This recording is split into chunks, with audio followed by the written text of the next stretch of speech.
Hi everyone, my name is Mallory and welcome to my YouTube channel, Graceful Pilates. Today's video will demonstrate the various parts of a Pilates reformer. Specifically, I have the leg row 2 by Balanced Body. Please keep in mind that different models and manufacturers are going to have different bells and whistles. This reformer is called a modern reformer, so there might be a few differences depending on your class, but a lot more studios are starting to incorporate this model. Okay, so along both edges of the reformer is the frame. The frame supports the carriage of the reformer. In all four corners, I do have legs which extend the reformer higher up, which is really nice for some standing exercises.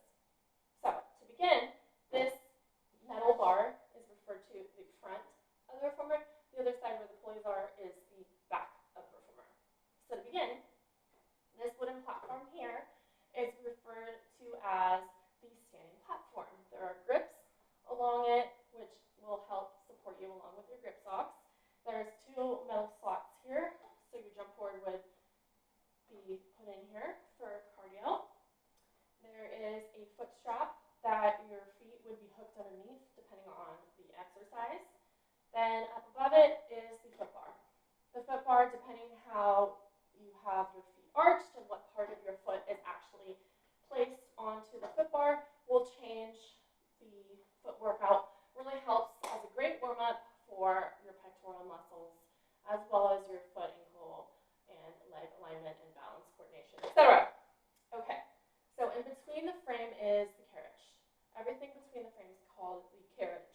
Now, right underneath this standing platform is the gear bar. The gear bar houses the buttons. There may be low buttons, high buttons, so on and so forth, but basically it is what you house the springs on, changing the level of intensity of the workout. Lower springs challenge more of your balance and coordination, and then higher up is going to be more strength coordination. Okay, so on the Balanced Body machines, they start from yellow, then go to blue, red, and green. Interchangeably, that means light to extra heavy. A teacher may interchangeably use both words, so if it's your first class with a particular machine, it's really important to ask, just so that you know, so you're not using the wrong tension. I've done that before when I was new to Pilates, and trust me, it made the workout not as comfortable as it could be. Okay, so the material that I'm sitting on is called the mat. The other end of this reformer is going to have the shoulder blocks. The shoulder blocks, depending on the machine, may be removable, or you may be able to rotate them, which is really nice depending on the exercise.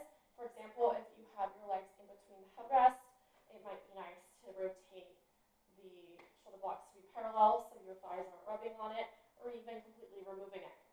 Okay, now at the farthest end of this mat is the headrest. The headrest may have an adjustable feature, which is really nice for supine exercises.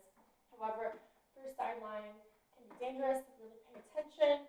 As much as it's nice if you have any neck strain, it can also mess with your spinal alignment if it is not being used correctly. So make sure that you let your instructor know if you have any neck issues, and they can help coordinate so that you are safe and happy. Okay, so underneath the mat on both sides, the left side and the right side, are these metal pegs. The metal pegs are where the straps hook up onto. Beginning and end of class, you should have your springs fully loaded. Fancy word of saying that they should all be on the buttons, but also your straps should be hooked onto these pegs for safety. Okay, so depending on the machine, you may or may not have long and short loops, but if you do, the short loops will be used as the arm loops, the long loops will be used as the leg loops, leg straps, so on and so forth. Okay, now following these straps are the ropes. The ropes help provide the tension depending on the actual springs that you have fully loaded. Okay. All the way on the other side is the pulleys. The pulleys help house the tension.